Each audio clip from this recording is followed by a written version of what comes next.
Hello, welcome, and today we're going to be looking at the Sixth Commandment. This is our continuation of a series on the Ten Commandments. The Sixth Commandment is the second one in the second group of commandments, the ones that deal with how we are to treat other people. So let's take a look at what this commandment actually says. We're in Exodus chapter 20, verse 13. The Sixth Commandment says, "Do not murder." And that's it. If you're reading the King James translation, it simply says, "Thou shalt not kill." I want to point out that this particular word, there's been a lot of debate over, what actually is meant by that. Because if you take it from the King James translation, "Thou shalt not kill," some people interpret that to mean that people shouldn't kill anything. We shouldn't kill animals. We shouldn't kill, other people in any circumstance. We shouldn't have. You can just take that real far there. But I want to point out what the original Hebrew actually meant there. The Hebrew word for this, for the word kill here, is the word ratzak, which is really not used that often in the Old Testament to refer to killing people. This is a particular word that means a particular thing. The only time it is ever used in the Old Testament is when they are talking specifically about killing other people, and when they are talking specifically about murdering other people.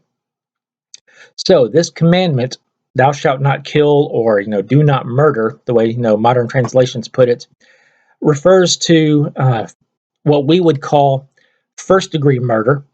That is the intentional planning out and taking of another human life. That is, I go to your house, or I go find you with the intent to kill you, and I kill you. That's what this is prohibiting. The other times that this word is used refers to what we might call manslaughter in today's legal language. That is, I didn't necessarily intend to kill you, but you died as a result of me doing something stupid or something illegal. I was doing something I shouldn't have been doing, and as a result, you died. That also falls under this word ratzak. And so this commandment of, do not, do this. So why is God, putting a strict prohibition against the killing of other people? Well, it all comes down to the fact that people are made in the image of God. When we read back in Genesis 1 and 2, we come to the conclusion that people are the most important thing that God created. God actually created the whole universe for people.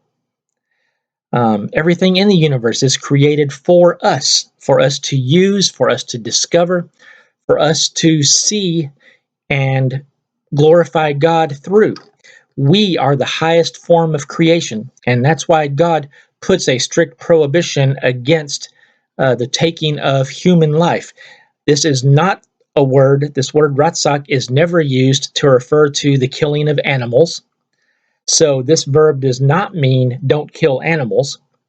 This verb, does not refer to, killing plants or, anything like that. This specifically means don't kill other people. Okay, now that brings up then another question. Is there ever a time when killing other people is justified? Because there are other times in the Bible, people are quick to bring up, that God tells his people to kill other people. That God tells the Israelites, to kill other people in certain circumstances. So, when is the taking of other human lives not murder? When does it not fall under the prohibition of this commandment? Well, I want to talk about three particular situations that people like to bring up oftentimes when they talk about this verse. And the first specific case that I want to bring up is the case of war. Is the taking of human life in war, does that fall under this prohibition? Because there are times in the Bible we see that God calls his people to war. As a trained soldier myself, and I was trained as a soldier, I have been trained to kill people Fortunately, I've never had to. I've never been involved in a combat situation, so I've never had to take a human life. But I don't think that war necessarily falls under this prohibition if the war is a justified war, if it is a war that God has called us to, if it is a war against evil. Um, God oftentimes uses war, if you read the Old Testament, as a means of punishing groups of people who aren't following Him. When the Israelites entered the Promised Land, there were times when God told them to go in and completely destroy particular cities and kill everybody in that city. And the reason He wanted them to do that is because that city was so evil, the people in that city were so evil, that if any were left alive, God was afraid they would become a bad influence upon the Israelites and lead the Israelites astray. So, these people, in other words, had been so bad, God wanted to completely punish these people. He had given them chances. I'm sure He had given them chances to repent. God always gives chances to repent. But if people refuse to do so, then God will eventually bring punishment. And sometimes that punishment comes in times of war. And God will, bring an enemy army against you. God punished the Israelites with war. God sent the Assyrians and the Babylonians to come and conquer Israel. God sent the Romans later to come and conquer Israel because the Israelites had turned against God. Um, so war, I don't necessarily believe falls under this commandment, as long as the war is a justified war. Now, we need to be very careful about our reasons for going to war, and I don't want to bring up any debates as to what wars were and were not justified. But if God calls us to go to war, we are to go, and I don't think that necessarily falls under this prohibition of murdering people. The second case I want to bring up that people like to mention a lot is the case of capital punishment. Does capital punishment fall under this prohibition? Should we or should we not be executing people for committing certain crimes? Do any crimes warrant the death penalty? First of all, just an interesting side note here.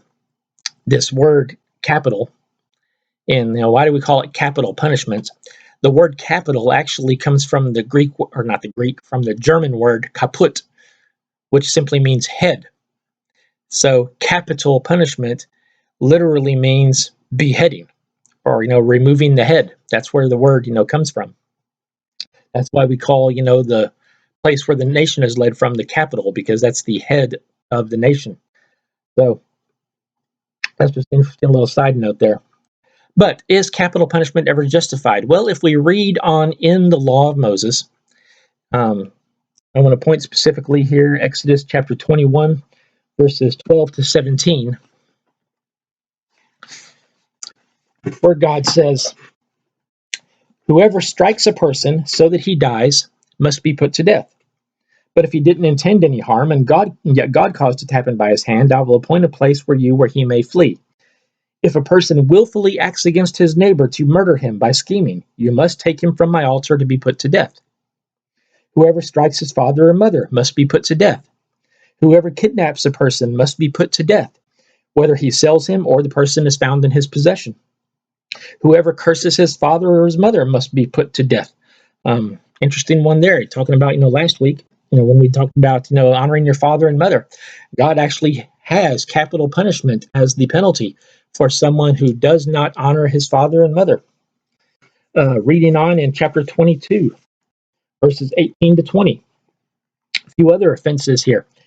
You must not allow a sorceress to live, or the King James says, you must not suffer a witch to live.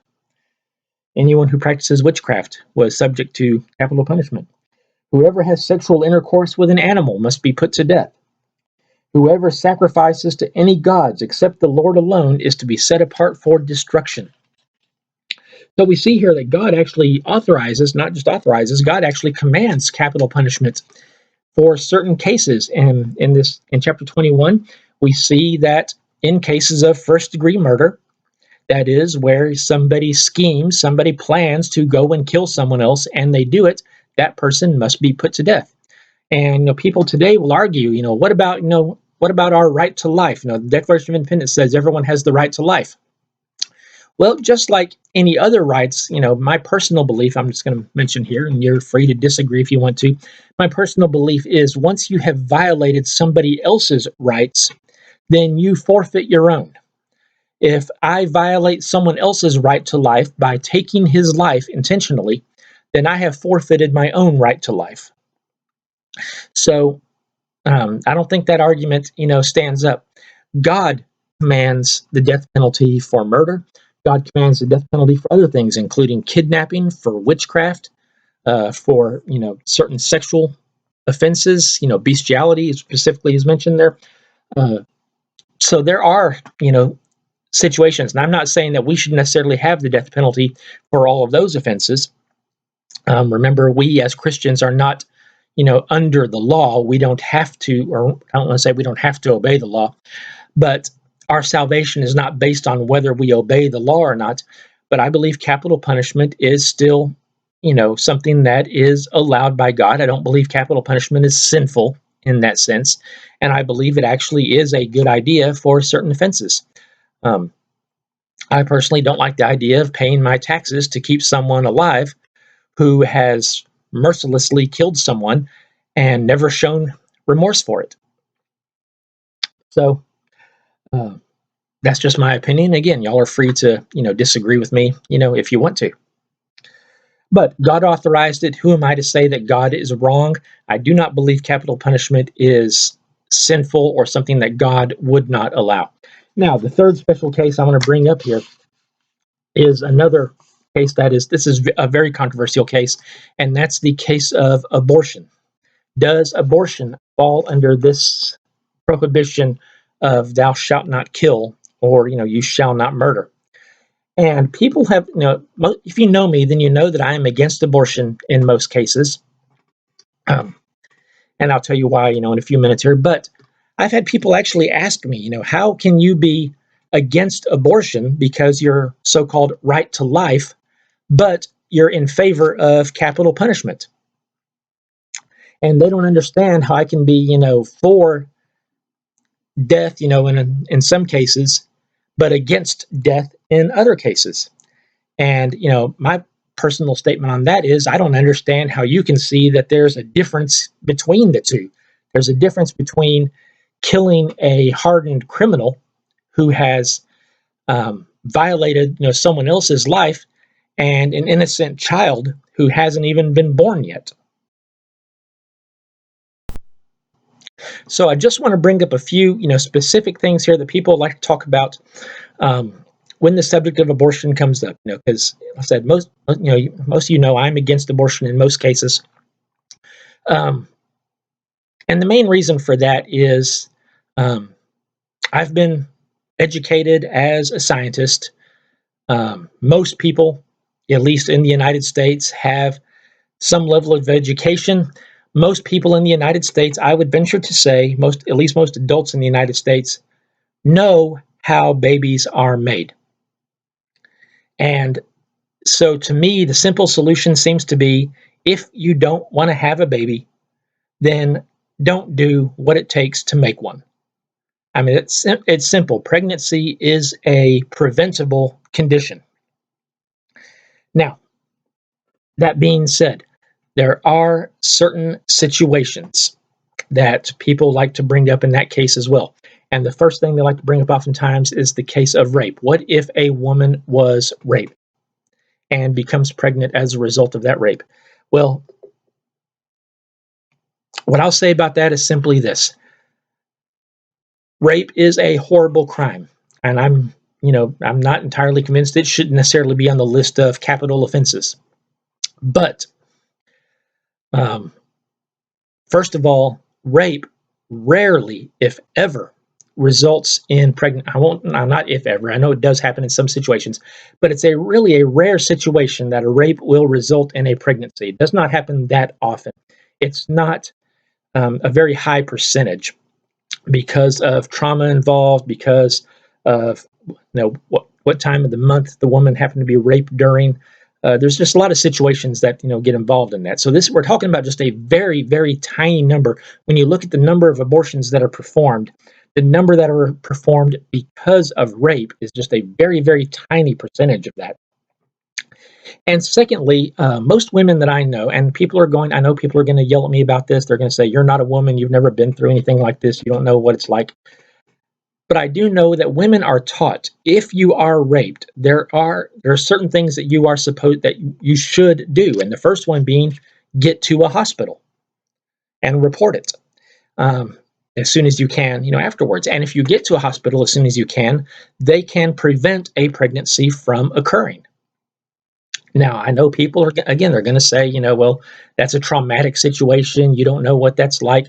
Well, maybe I don't, but I know that if I was involved in a car accident and hurt because of it, that's a traumatic situation, but I'm going to get to a hospital as soon as I can. I'm going to report it to the police as soon as I can. I'm going to, do things like that. Um, let's just say there are certain things that women are taught they should do. And again, if they do that, that would reduce that tiny number even further, even a whole lot further. The second thing I want to say about rape is this. Yes, it is a horrible crime. Yes, it is something very, very bad. But why are we punishing the baby for the father's sin? The second situation people like to bring up is the case of incest. What if the pregnancy occurs because of an incestuous relationship? And I'll just say this to that. There's only two types of incest, just like there are only two types of any, sexual, encounter there. It's either consensual or it's non-consensual.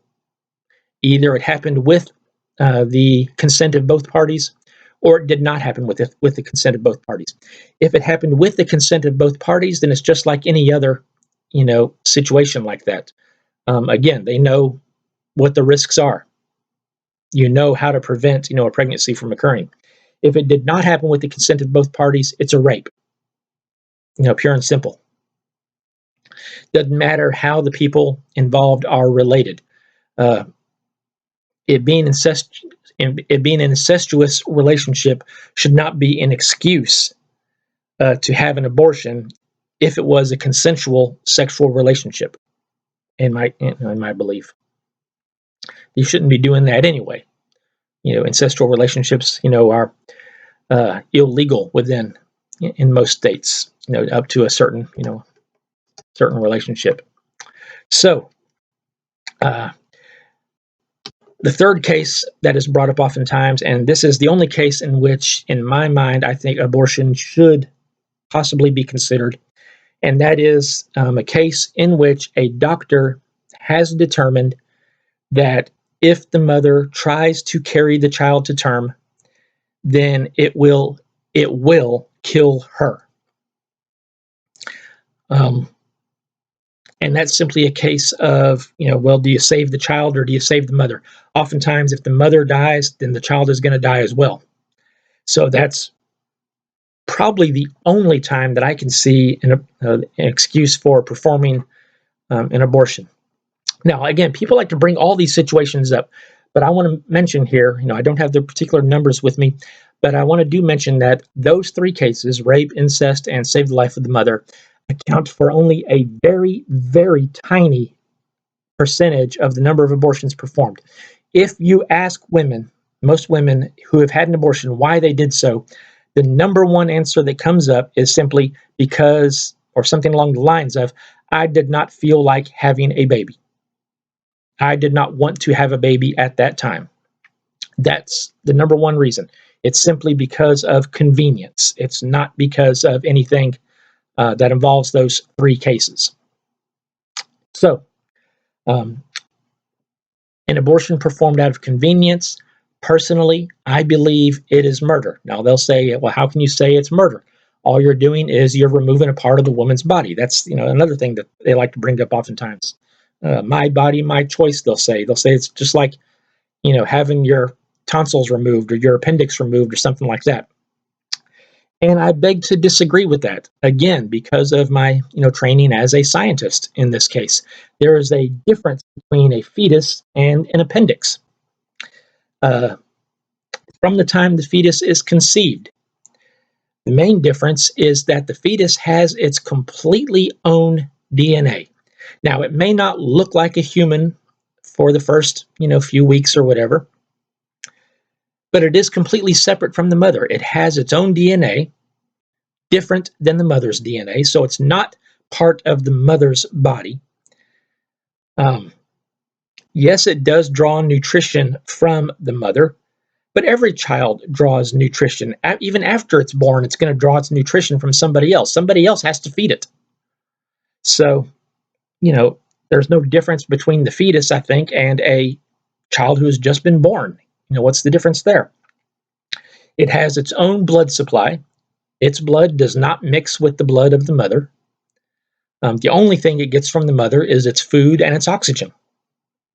So, as much as people would like to argue that, I don't believe there's a good case to say that a embryo or a fetus is part of the woman's body that she can remove just whenever she wants to. Um, that's my belief. That's my opinion. I believe that it is a human from the moment of conception. If you look at the DNA, as soon as it is conceived, it has its own DNA, and it is human DNA. It may not look like a human, but there are babies that are born that don't look like humans but are still alive. There are deformed babies that are born that are still alive and are able to live, and we certainly wouldn't say that they're not human. So that's a situation there that again causes a lot of controversy. And you're free to disagree with me all you want to, but I believe that abortion does fall under the prohibition of thou shalt not kill.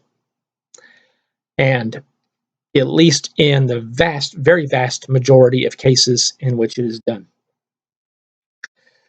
Well, what does Jesus have to say about this? Because, a lot of people like to bring up, well, that's the Old Testament. That's the law. We're not bound by the law. We don't have to follow the law anymore.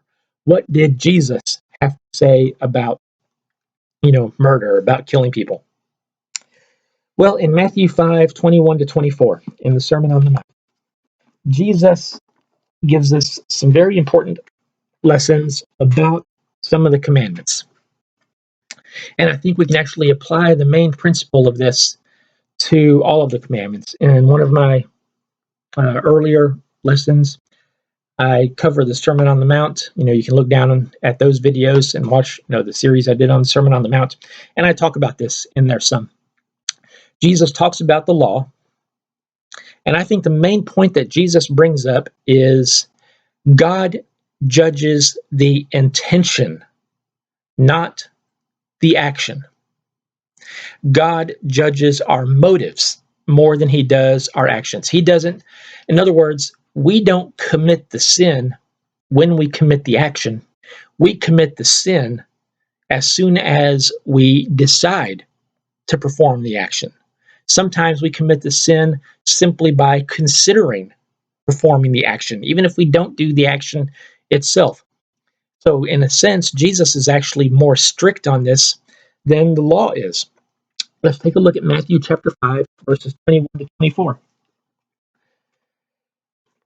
Jesus is speaking here to his disciples. He says, "You have heard that it was said to our ancestors, 'Do not murder,' or 'Thou shalt not kill.'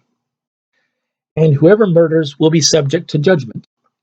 But I tell you, everyone who is angry with his brother will be subject to judgment. And whoever says to his brother, 'Fool,' will be subject to the Sanhedrin. But whoever says, 'You moron,' will be subject to hellfire." So if you're offering your gift on the altar and you remember that your brother has something against you, leave your gift there in front of the altar. First, go and be reconciled with your brother, and then come and offer your gift. So Jesus tells us the intent of this is not just to prevent people from killing each other. God doesn't want us to be at the point where you want to kill somebody else. God tells us that the sin actually occurs when we become so angry that we even consider killing another person. We should not be angry with other people to the point that we want to harm them or to the point that we wish any harm upon them. All of us get upset. All of us get angry with other people. People are annoying. That's just a simple truth of life. We are annoying because we are sinful. We are not perfect, and other people are going to make us mad. But there are very few cases in which somebody does something to us that is worth them dying over. I talked about capital punishment earlier. Jesus tells us the sin occurs when we become angry.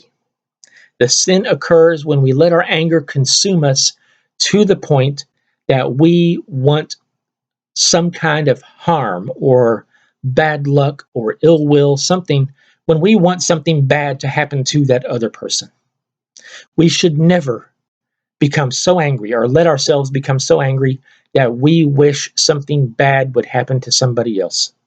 We should always wish for good things to happen to other people, just as we would want good people to we would want other people to wish good things to happen to us. So, the point of the command: don't murder. That's obvious. Why should we not murder? Because we are made in the image of God. Humans are the highest of God's creation. Don't even let yourself become so angry that you want something bad to happen to someone else. That's not God's desire. God wants us to live at peace with all people. He even says, if you're giving your offering to church and you remember that you've got a grudge against somebody, go and make up with them first before you give your offering. So we shouldn't be holding grudges against people. We shouldn't be wishing harm upon anyone. We shouldn't be unjustly angry with anyone. There's a time to be angry. We should be angry at sin. And if somebody is living a sinful lifestyle, it's our job to let them know that, but not in a way that makes them think we're angry at them. Do not hate the person. Hate the sin. Do not become angry at the person, become angry at the sin. That's the point of this command. Next week, we'll be looking at the seventh commandment, one that in these days has become almost completely ignored by society. We'll see what it means when God says, "You shall not commit adultery." So thanks for watching. Please subscribe if you haven't already, and that way you can be notified as soon as these videos are posted.